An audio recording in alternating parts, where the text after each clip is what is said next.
Howdy y'all, hello all, welcome back to OState All Day. Here's the halftime report. It is what it is. Usually everybody had the benefit of KU, especially in Lawrence, being a get-right game, right? Being a game that you can play a significant amount of freshmen and it not affect you. It's no longer the case, right? KU is legitimate. We knew that going into the game. We knew that their triple option RPO style of attack was going to be difficult to contain, which is precisely why in our Locked On Oklahoma State show, we did discuss that KU was most likely going to get over 200 yards rushing, just because of the talent that they have and the ability to run that type of offense that takes a while to prepare for, coupled with the fact that they had an additional week of preparation for us. So I don't think that from a defensive perspective, this is completely out of sorts. Are we performing at the level that our athleticism indicates we're capable of? No, but not to be, you guys, we're not super defensive of Gundy because I do disagree with this decision to start Garrett Rangel, especially when the sideline report says that out of Gundy's mouth, that he was starting Garrett Rangel primarily, possibly because he didn't want the negative narrative or the negative feedback of the whole, he started his son thing. So he's purposely avoiding that. And even if, I think it's very, very clear that Garrett Rangel is the future, right? The talent gap between him and Gunnar, I thought was minimal, but, the kid looks good. He makes some really good throws, but he's a freshman, and it shows. He makes some really, really poor decisions. He's already had multiple turnovers, a few turnovers, and he could have had a few more, right? And you see the talent, but you also see the inconsistencies all the way around.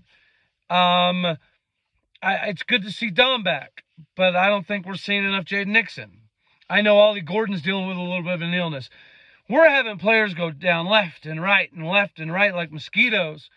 KU's had some players go down too, but we are a mass unit. And I think that there's a certain level of, I don't know a better word, but excuses, right? Nobody wants to continuously make excuses, which I don't think we should, right? But making excuses and putting things into context are two different things.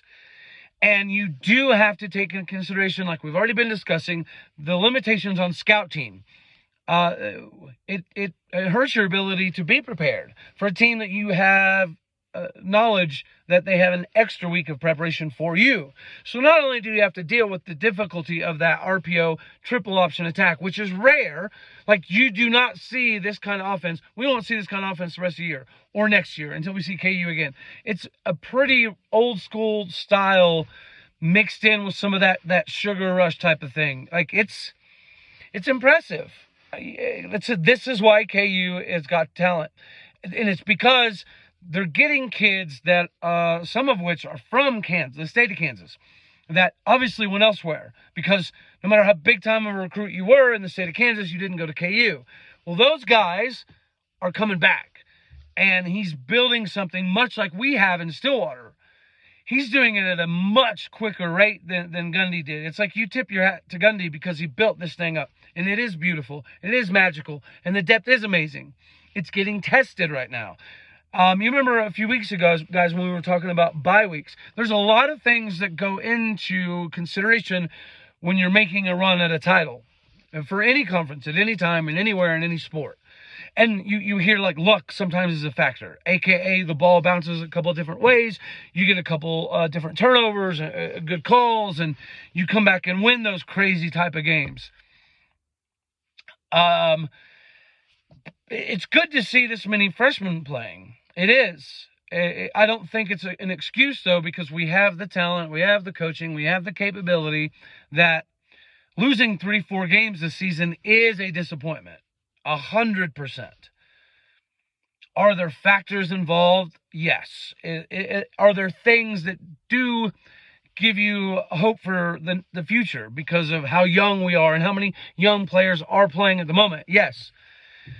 But there's also a concern that there's a lack of development in some areas, even though it's quick.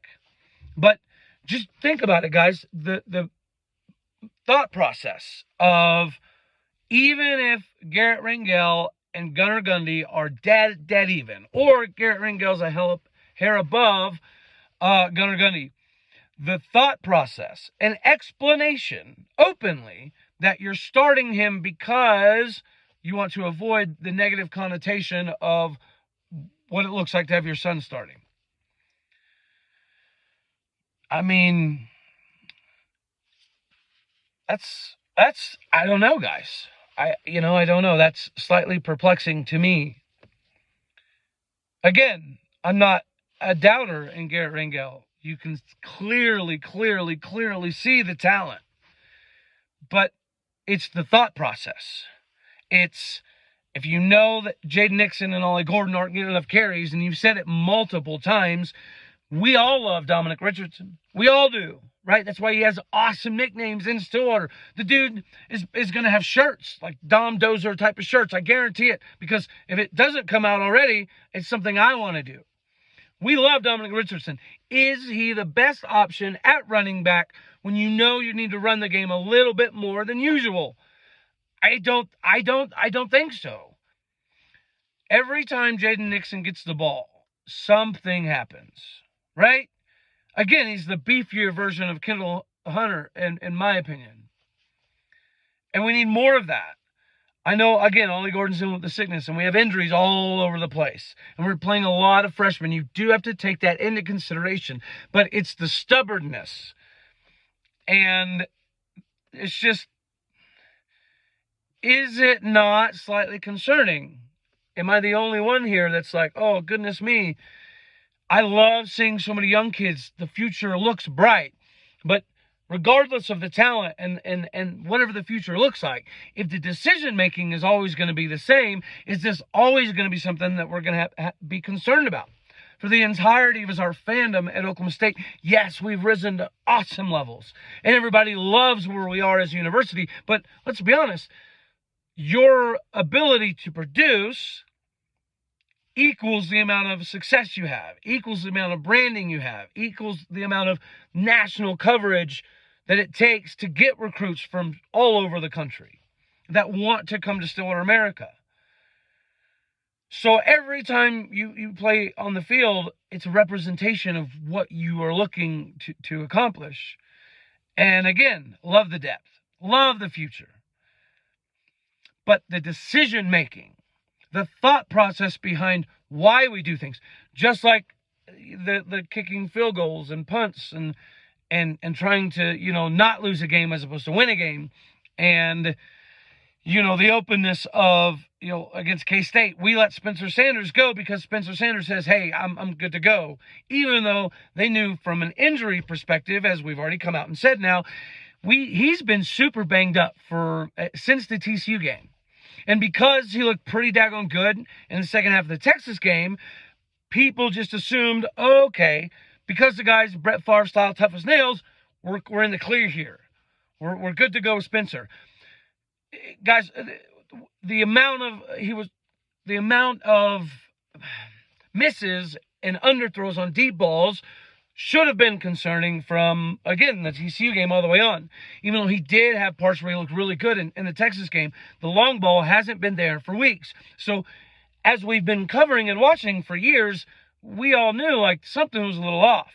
So your job as CEO is to make the best decision for the team, not based on perception, not based on narrative, not based on politically correctness. Is this not at least a thing that we can have a discussion about? Because decision-making is a direct correlation on the talent that you get. Are we the best in the country possibly at development because of how we scout and how we bring people in and what Rob Glass is able to do to these players? Possibly. And again, I'm not doubting the development per se from an individual basis. But the lack of understanding right now at the moment, it's perplexing. And I do think Derek Mason is really, really, really good, but he's not being able to make adjustments.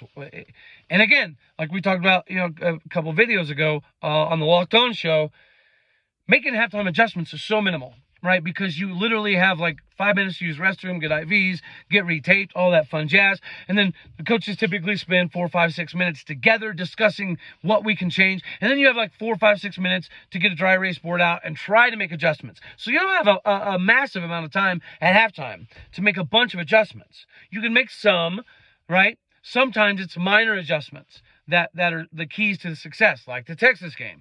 This game, minor adjustments are going to be difficult to convey.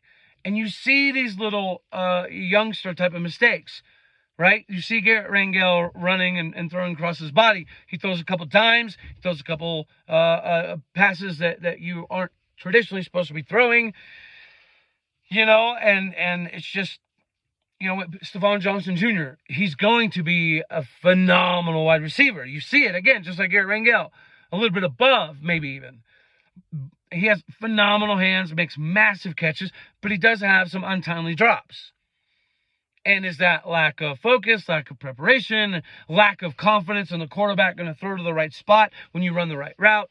There's a lot of factors that go into play. And I think this game, it's not completely negative because it does give us the ability to sit down and have conversations about things that we need moving forward. Again, we're loyal and true, right? We've been through the gutter as Cowboy fans. We've been close to the highest of highs. We've been close to the top of the mountaintop. We've dealt with adversity multitudes of times, and we're going to be able to eventually figure this out. But again, the question has to be asked, is there always going to be a concern and question-making, or decision-making, when there's questionary calls to be made? And are you making the right decisions based on being a CEO? Or are you making decisions predicated upon what you think other people want to see? Maybe I'm just too high on Gundy. Maybe I've watched too much film on Gundy. Maybe. But that statement that he made to Robert Allen, probably just not the greatest look. Like, next time, just say Garrett Rangel's starting because he's the most prepared. Not because you're have an admittance to some sort of a politically type of correct reasoning. Is the decision-making something that we can talk about? Now, guys, make sure you tune in. I'm going to do the Locked On Oklahoma State podcast post-game show. If you already heard from the show yesterday, I've got all the new setup, new computer, new editing system, new software, new microphones. I got the whole 9 yards. And I've got more cool stuff coming. So the Locked On Oklahoma State show is going to continue to grow. The growth so far is amazing. So thank you all. Tune in for the post-game show. We'll cover some of this. We'll dive into some of the stats.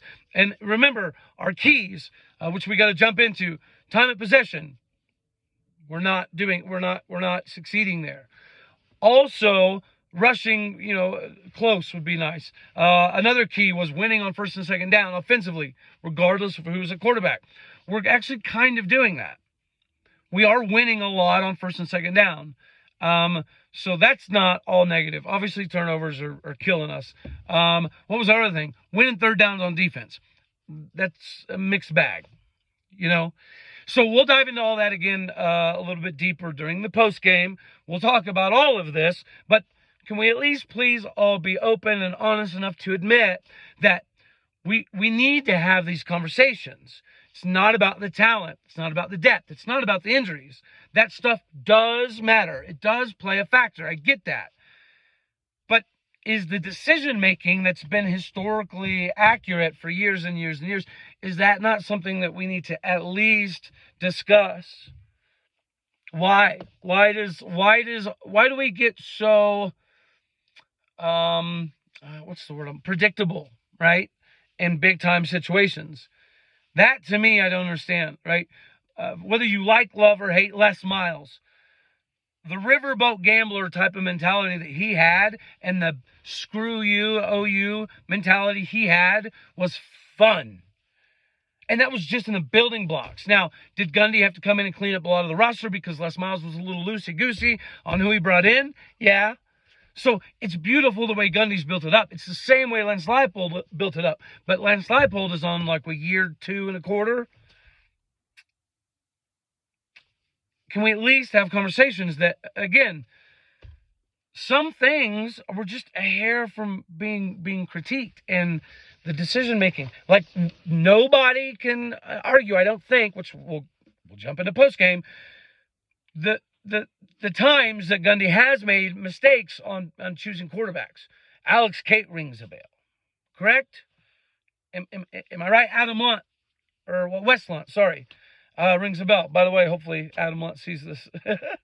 But anyhow, tune in for post game Locked On Oklahoma State podcast. It's on Spotify and Apple Podcasts and Google, whatever, all those podcast things. But yeah, we'll dive in more there. God bless. Love you all. Go Pokes. See you here in a couple hours.